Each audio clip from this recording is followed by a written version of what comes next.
Assalamualaikum warahmatullahi wabarakatuh. Bertemu lagi dengan channel Pegawai Muslim. Semoga informasi yang kami sajikan ini bisa bermanfaat untuk kita semua. Selamat menonton.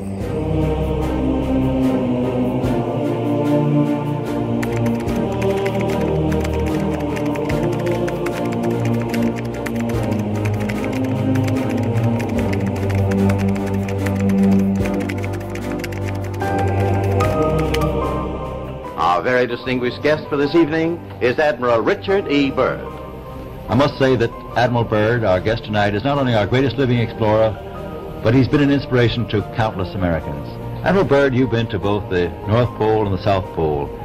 Is there any unexplored land left on this Earth?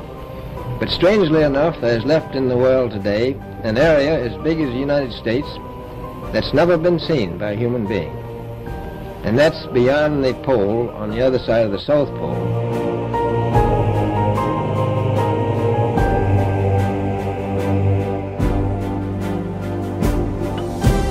We've found enough coal within 180 miles of the South Pole, enough to supply the whole world for quite a while. So we think there's oil there, and there's evidence, probably uranium there.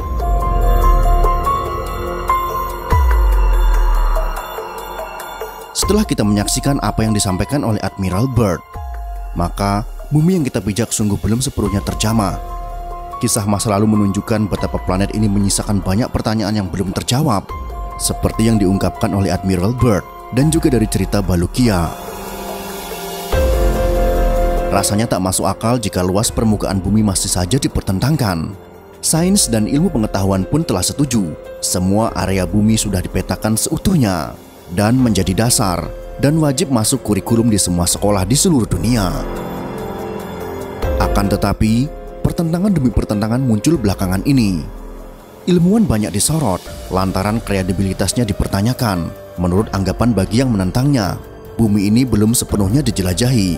Ada fakta yang disembunyikan, seperti dari kisah Balukia ini. Mari kita saksikan kisahnya.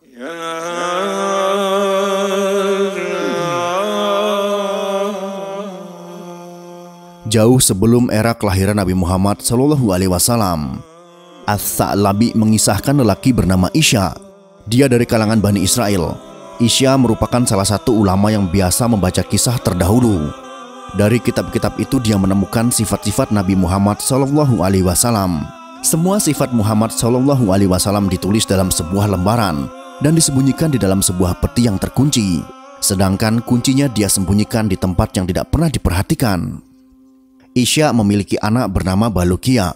Jelang wafatnya, dia berwasiat kepada Balukia agar dia menjadi hakim di kalangan Bani Israel setelahnya. Setelah beberapa lama ayahnya meninggal, tiba-tiba dia melihat sebuah peti. Peti itu didapatkannya terkunci. Lalu dia tanyakan peti itu kepada ibunya. Ibunya pun menjawab, "Aku tidak tahu apa yang ada di dalam peti ini dan tidak tahu di mana kuncinya." Selanjutnya kunci itu dihancurkan oleh Balukia dan membuka petinya. Di dalamnya dia melihat ada lembaran yang bertuliskan sifat Rasulullah SAW.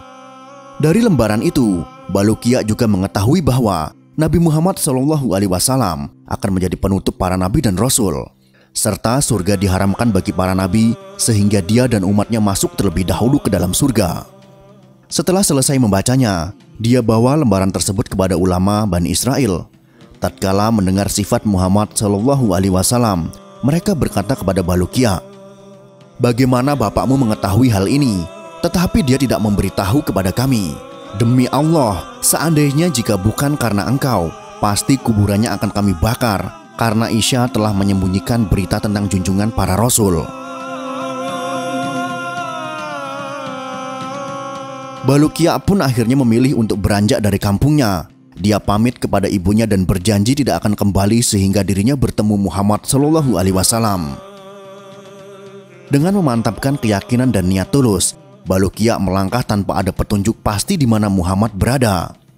Balukia memulai petualangannya, petualangan yang sesungguhnya membawa dirinya menemukan wilayah yang tak pernah terbesit di benaknya.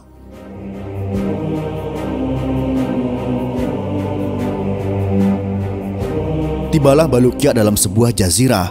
Di sana terdapat ular besar dan dia berkata, "Tidak ada Tuhan kecuali Allah dan Muhammad adalah utusannya." Lalu Balukia pun mengucap salam. Kelompok ular itu bertanya kepada Balukia, "Dari golongan mana engkau?"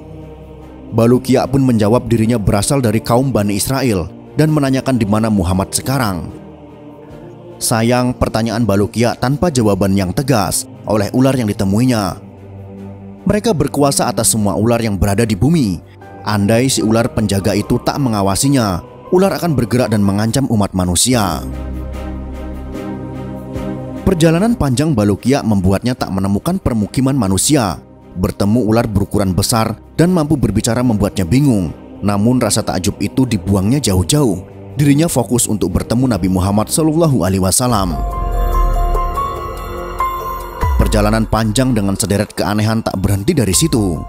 Balukia menghitung sudah 7 lautan telah dilalui. Dan itu dilaluinya dengan menempuh perjalanan bertahun-tahun. Hingga dirinya pun kembali tiba dalam sebuah jazirah. Di sana terdapat pohon kurma dari emas. Apabila matahari muncul dan menyinarinya, maka ia mengeluarkan sinar seperti kilat, sehingga tak ada mata yang mampu untuk melihatnya karena kuat sekali kilauannya. Di jazirah ini juga ada pepohonan yang besar buahnya. Balukia mengulurkan tangannya untuk mengambil buah dari salah satu pohon tersebut. Pohon itu menyeru, "Menjauh dariku, hai Kati." Balukia pun mundur dan duduk. Di tengah kebingungan dan sulitnya menjelaskan situasi yang dialaminya, kini tiba-tiba ada satu rombongan turun dari langit. Di tangan mereka ada pedang terhunus. Ketika mereka melihat Balukia, mereka pun berkata, "Bagaimanakah engkau sampai ke tempat ini?" Balukia pun hanya memandang takjub. Beberapa saat dia berkata, "Saya dari Bani Israel, nama saya Balukia. Lalu kalian ini siapa?" Mereka pun menjawab, "Kami adalah kaum jin yang beriman. Asalnya kami berasal di langit. Kemudian Allah menurunkan kami ke bumi. Kami diperintahkan untuk memerangi jin kafir di muka bumi. Sekarang kami akan memerangi mereka." Balukia pergi meninggalkan mereka. Tiba-tiba ada malaikat yang besar, postur tubuhnya sedang berdiri. Tangan kanannya ada di timur, sedangkan tangan yang kirinya ada di barat. Lalu malaikat itu berkata, "Tidak ada Tuhan kecuali Allah dan Muhammad adalah utusan Allah." Balukia pun mendekati dan mengucapkan salam kepadanya. Malaikat itu pun bertanya kepada Balukia, "Siapakah engkau?" "Aku adalah seorang laki-laki dari Bani Israel. Aku pergi dalam rangka mencari penutup para nabi. Lalu siapakah engkau?" Jawab Balukia. Malaikat itu pun menjawab, dirinya ditugaskan Allah mengurusi gelapnya malam dan terangnya siang. Lalu Balukia berkata, "Apa 2 baris yang ada di keningmu itu?" Malaikat itu pun menjawab, "Dalam 2 baris tersebut tertulis tambahan malam dan siang serta pengurangannya. Aku tidak menahan malam kecuali dengan ukuran yang ditentukan." Balukia terus melanjutkan perjalanannya. Tiba-tiba ada malaikat yang sangat besar. Dia berkata, "Tidak ada Tuhan kecuali Allah dan Muhammad utusan Allah." Balukia mengucapkan salam kepadanya. Malaikat itu pun menjawabnya. Balukia bertanya tentangnya. Dia menjawab, "Aku adalah malaikat yang ditugaskan menangani angin. Aku tidak akan melepaskan angin kecuali atas seizinnya. Aku menggenggam laut. Seandainya tidak demikian, tentu semua yang ada di muka bumi akan binasa." Keanehan demi keanehan, Balukia mencoba terbiasa dengan lingkungan yang dihadapinya. Semangat untuk bertemu Nabi Muhammad SAW sangat menggebu-gebu, sehingga akhirnya Balukia tiba di Gunung Kaf. Gunung itu terbuat dari yakut hijau. Ia mengelilingi dunia seluruhnya. Karena pancaran sinar gunung tersebut, langit terlihat berwarna biru. Allah menugaskan penanganan gunung ini kepada seorang malaikat.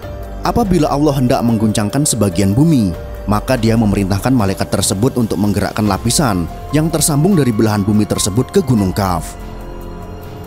Apabila Allah hendak menenggelamkan sebuah desa beserta isinya, maka dia mengizinkan kepada malaikat itu untuk memotong lapisan kampung tersebut dari bumi. Balukia bertanya kepada malaikat itu, "Apa yang ada di belakang gunung ini?" Di belakang gunung ini ada 40.000 kota selain kota-kota di dunia.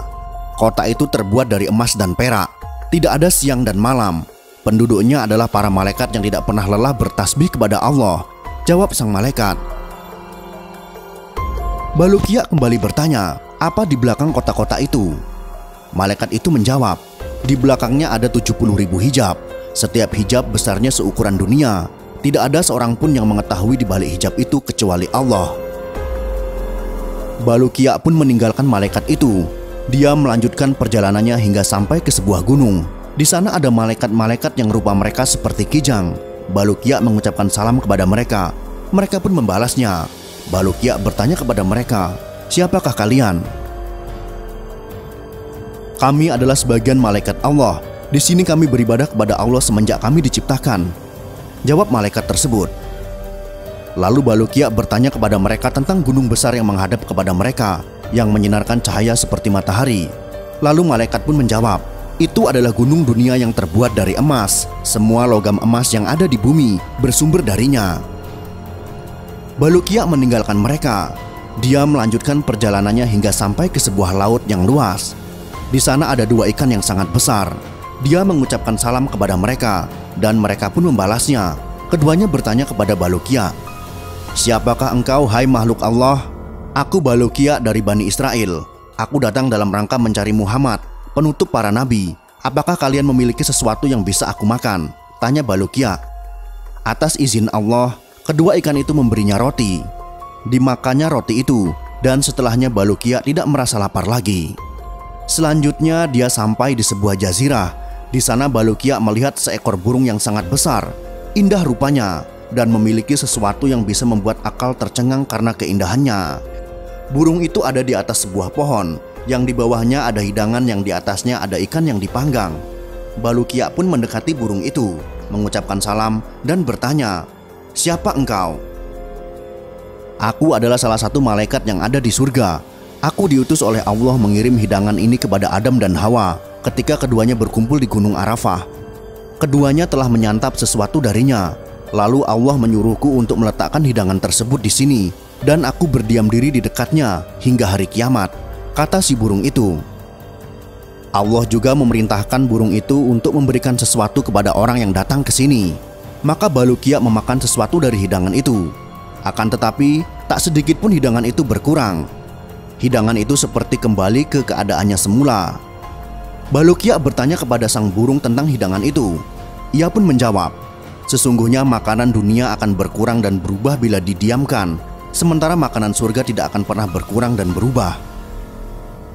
Apakah ada seseorang yang pernah memakan hidangan ini? Tanya Bulukia kembali. Sudah, sesungguhnya Khidir Abdul Abbas terkadang datang ke sini dan memakan hidangan ini. Setelah itu dia pergi lagi, jawab si burung. Mendengar itu, Bulukia memutuskan diri tinggal di tempat untuk bertemu Khidir, berkumpul bersamanya, dan menanyakan berbagai hal kepadanya.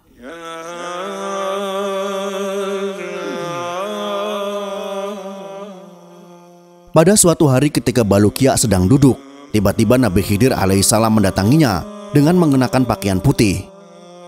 Bulukia pun berdiri menyambut dan mengucapkan salam kepadanya. Khidir pun membalasnya. Lalu Bulukia berkata, wahai Abdul Abbas, aku telah bepergian dalam rangka mencari Nabi akhir zaman, hingga akhirnya aku sampai ke tempat ini. Aku diam di sini menunggu kedatanganmu, agar engkau memberitahuku tentangnya. Hai Bulukia, sesungguhnya Nabi akhir zaman tidak akan muncul saat ini, dan engkau tidak akan bertemu dengannya sekarang ini, balas Khidir. Hai Bulukia, tahukah engkau berapa jarak antara kamu dengan ibumu? Tanya Khidir kembali. Bulukia menjawab, tidak tahu. Khidir pun berkata, jaraknya adalah jarak tempuh 50 tahun. Maukah aku letakkan kamu di hadapan ibumu? Kata Khidir. Bulukia pun mengiyakan, dan Khidir menyuruhnya untuk memejamkan matanya.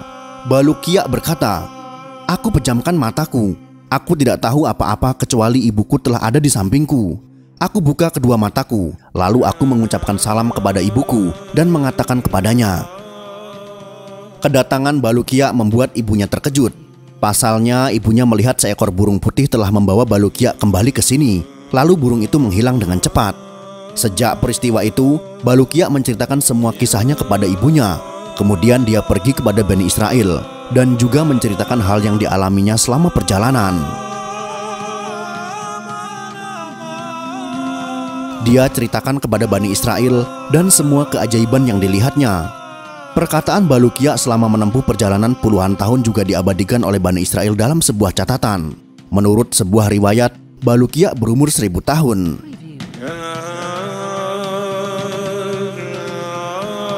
Kisah Bulukiya ini adalah kisah Israiliyat yang cukup masyhur. Mampukah kisah masa lalu ini akan membawa kita kepada fakta sains atau pemahaman baru perihal rahasia lain dari bumi? Pernyataan dari Admiral Byrd juga akan membuka tabir dari hal yang disembunyikan. Seperti apa dan bagaimana? Mari kita tunggu saja apa yang akan terjadi berikutnya. Wallahu a'lam bishawab.